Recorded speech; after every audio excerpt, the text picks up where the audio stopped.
A little backstory is needed, so please bear with me. Growing up, I, 27F, had a childhood friend, Angie, 27F, who was as close as a real sister.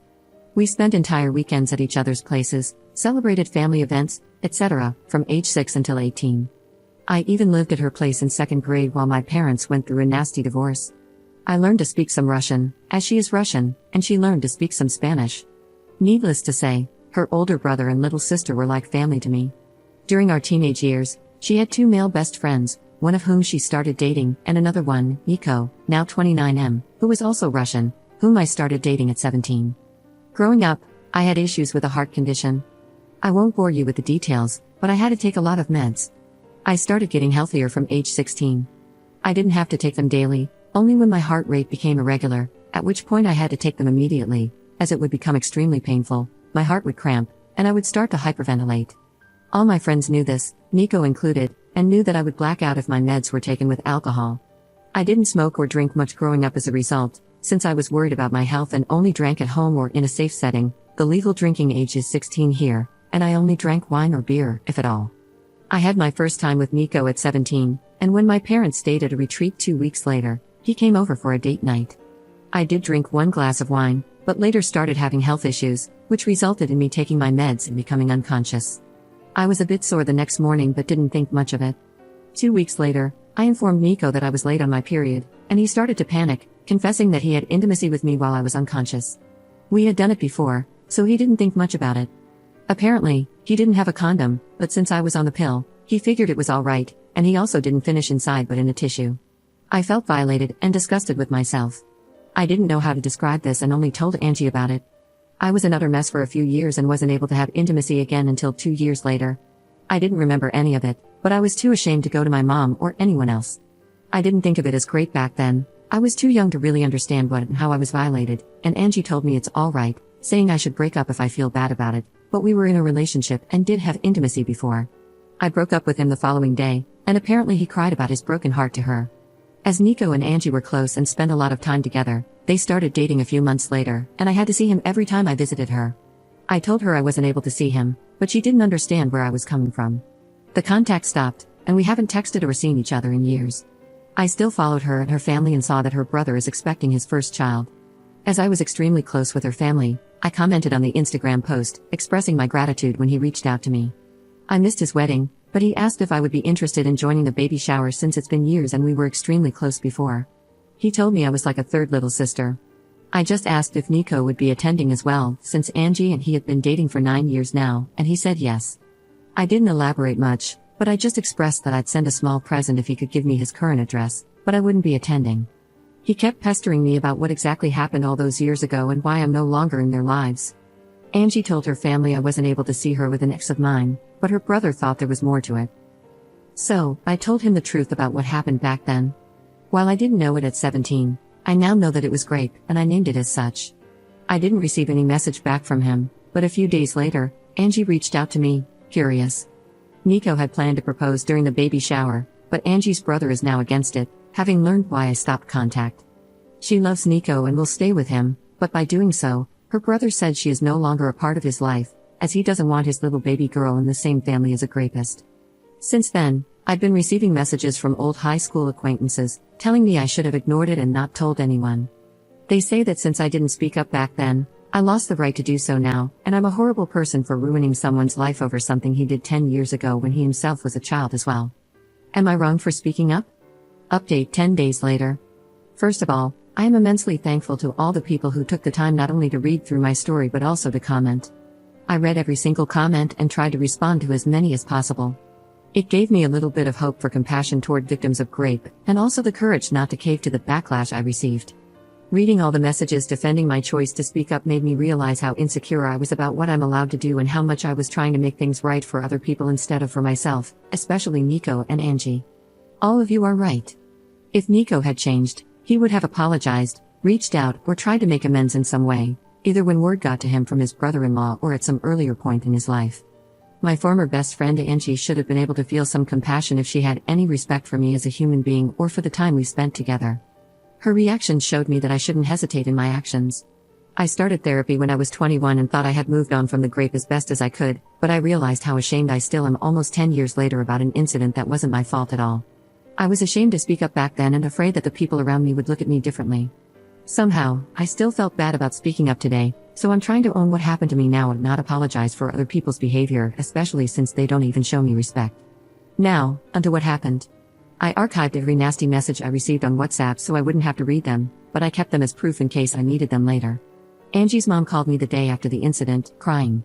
I probably shouldn't have answered, but after 10 years of friendship, I saw her as an aunt, almost a second mom. She always joked that while her own children would run around the house doing whatever, I would always take the time to sit with her, have tea, and talk, showing her more love and time than her actual children. While she said she was sorry for what had happened and for what I went through as a child, she couldn't believe I would ruin Angie's happiness over something like that.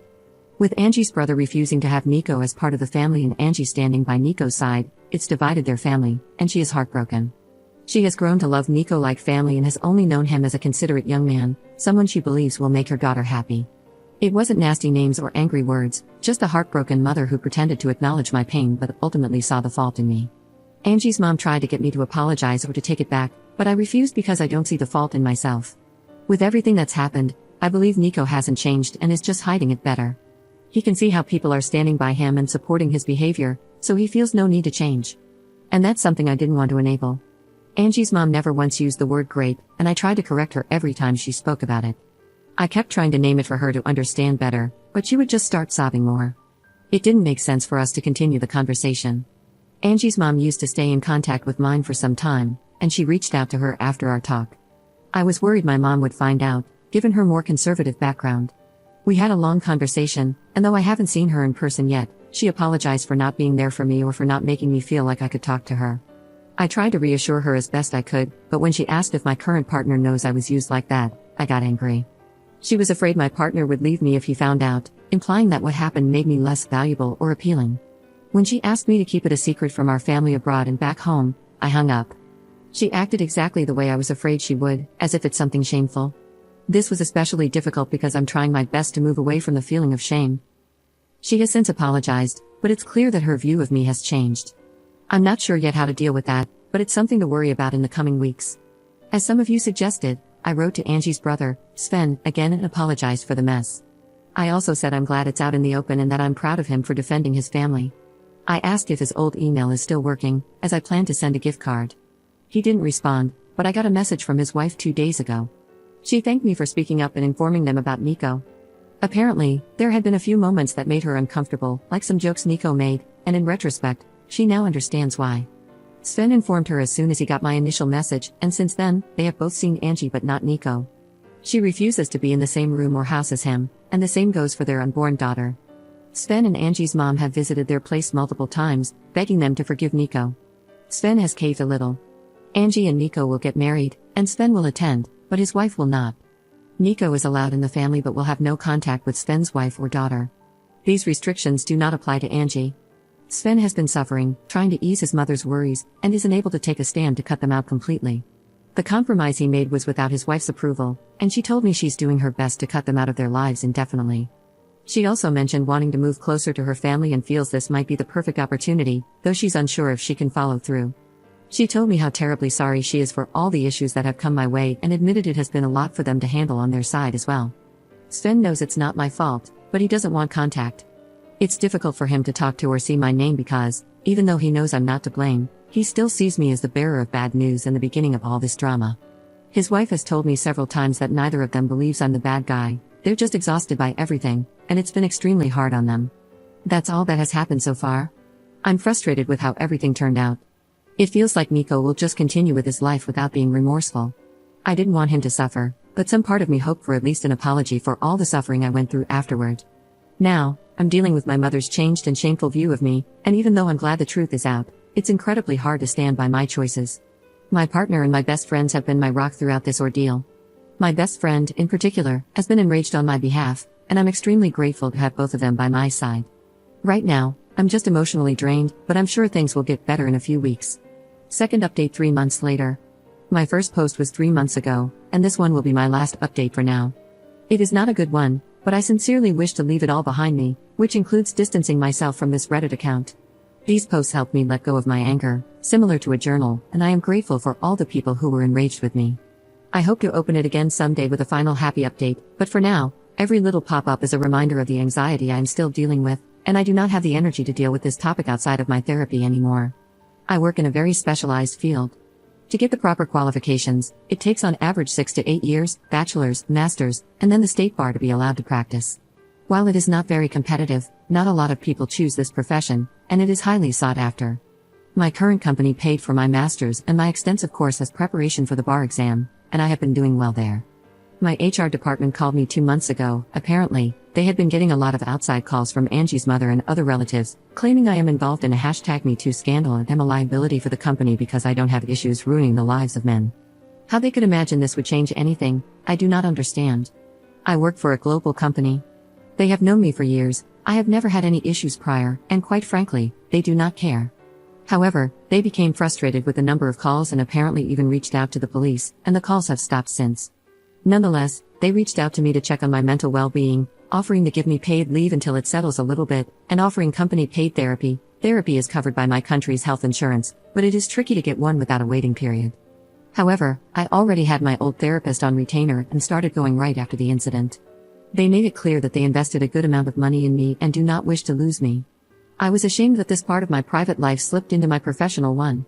It started to influence the career I worked hard for years to build, and while my company assured me that it would not affect the workload and clients I'm getting, word got around, and it was clear to my colleagues that I am going through something nasty and that the company does not want to deal with it.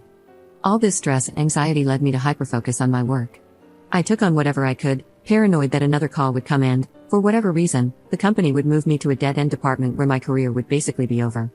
At the same time, I started looking into different companies that would be able to buy me out, as I am tied to my current company for 5 years after graduation. 3 more years are left, and I got a management position at a rival company with a huge salary jump. I couldn't feel happy about it, I was just relieved I wouldn't get the pity looks from my colleagues anymore.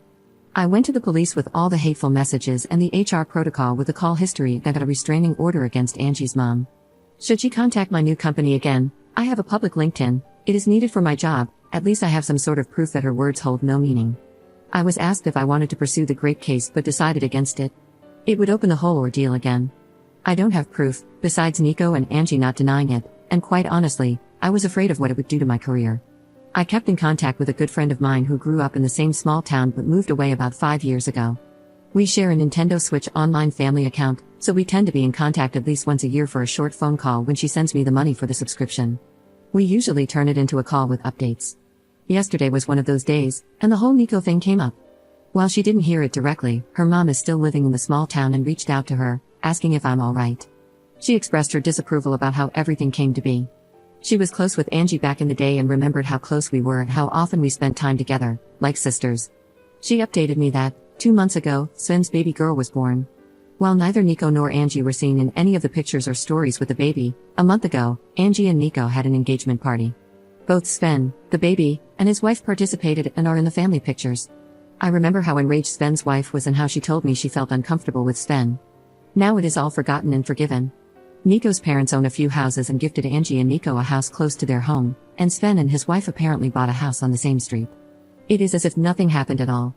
Listening to my friend telling me the updates, I'm honestly not sure if I should have asked her not to tell me anything. I just feel empty and betrayed. Not by Angie, she made her choice.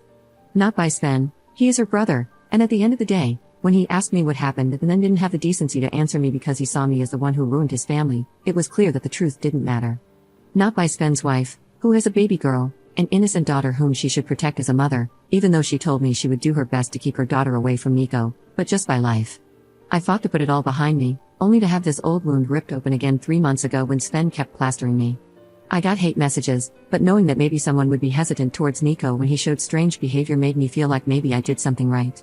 Maybe by speaking up, I helped a girl avoid being raped. My own mother was ashamed of what happened to me and told me to keep it quiet so my family abroad wouldn't hear about it.